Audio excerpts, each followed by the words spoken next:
Time magazine's list of the 100 most influential people in the world, and she was crowned Artist of the Year by Billboard and iTunes. Recently, I traveled to London and sat down with her for a rare interview.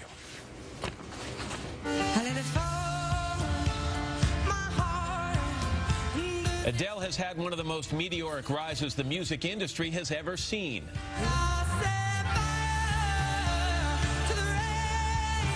Just 3 days out of high school, she landed a recording contract. 2 years later, her debut album won 2 Grammys. The Grammy goes to Adele. Now at 24, she's added 6 more Grammys to her name. It hasn't stopped there. Well, look who's playing Royal Albert Hall. Yeah. I mean, can you describe the moment? So yeah, it gave me complete shivers, and it was towards the end of my tour. It wasn't the last date of my tour. It was a moment I'll never forget.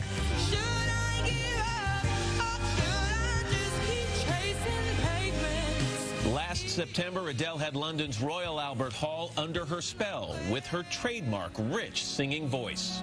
Never mind, I'll find someone like you. 2 months after that concert, her career almost ended when she underwent vocal cord surgery, unable to speak or sing while she recovered.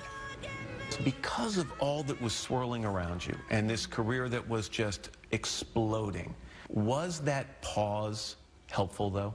I felt like I needed a bit of a rest, but at the same time, I don't like cancelling shows. Some really big names in the music industry reached out to you during that period of time. Yeah, I was getting emails from, like, Roger Daltrey and Elton John and Steven Tyler, who have been going for decades and decades. And at that point, when you start to hear from these legends, do you start to say, wait a minute, I'm in a whole different crowd here? The night before the Grammys, Elton John called me at the hotel room. I had no idea who it was. And he just started chatting away to me, and it was really... And I passed the phone on to a friend, and I was like, oh, yeah, it's Elton. It still cracks me up. So, yeah, no, it was... it did make me think a little bit like, oh, my God, it's a bit another level now. It was at the Grammys this year that she sang for the first time since that surgery. She says it was memorable in more ways than one. Like 3 or 4 pairs of Spanx on that night. But were you comfortable in that? Did you like the way you looked? No, I loved it. I actually had another dress made for the Grammys, and I ended up, well, I passed out in it. I had a corset, so I was like, I can't wear that. So I ended up wearing this at short notice. Can you sing with 4 pairs of Spanx on? Oh, I took a couple of pairs off when I sang at the Grammys. There's only 2, the maximum 2 pairs to actually sing? Yeah. You have a song that's popular, rumor has it. All right, so what's the wildest rumor that you've heard about Adele?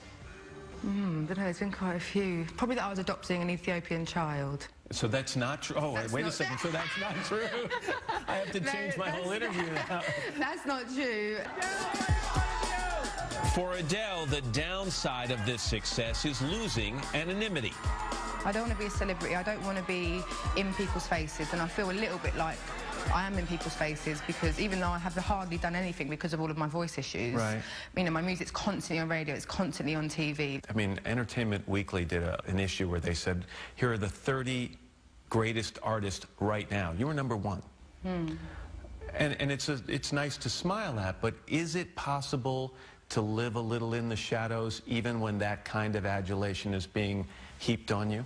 I've managed to sort of stay out of the public eye recently. I think I'm doing all. But the other day, I walked through Trafalgar Square on a Saturday afternoon. Describe the scene. What was happening? Well, I mean, I was a bit worried. I was in my pyjamas as well, because I'd been working the day before, so all I had were these awful... I was in colour. I'm always in black. I had floral tracksuit bottoms on, this massive green coat, and some little pink pumps. And luckily, I mean, I was really scared, but I had this massive umbrella. So wait a second, nobody recognised you? Nobody recognised me. A couple of people looked round, but they were like, no, she's in colour. And what would she be doing walking through, like, you know, a packed Trafalgar Square on Saturday? Pyjamas. In pyjamas. We could have had... But the Adele we all know draws huge crowds and sells millions of albums. It's one thing to be the most talked about singer in the world right now. Do you want to be the most talked about singer in the world 10 years from now? No.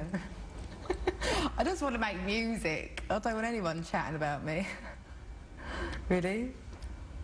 I mean, I still hope I have a little bit of clout in 10 years. But I just, yeah, all I've ever wanted to do is sing.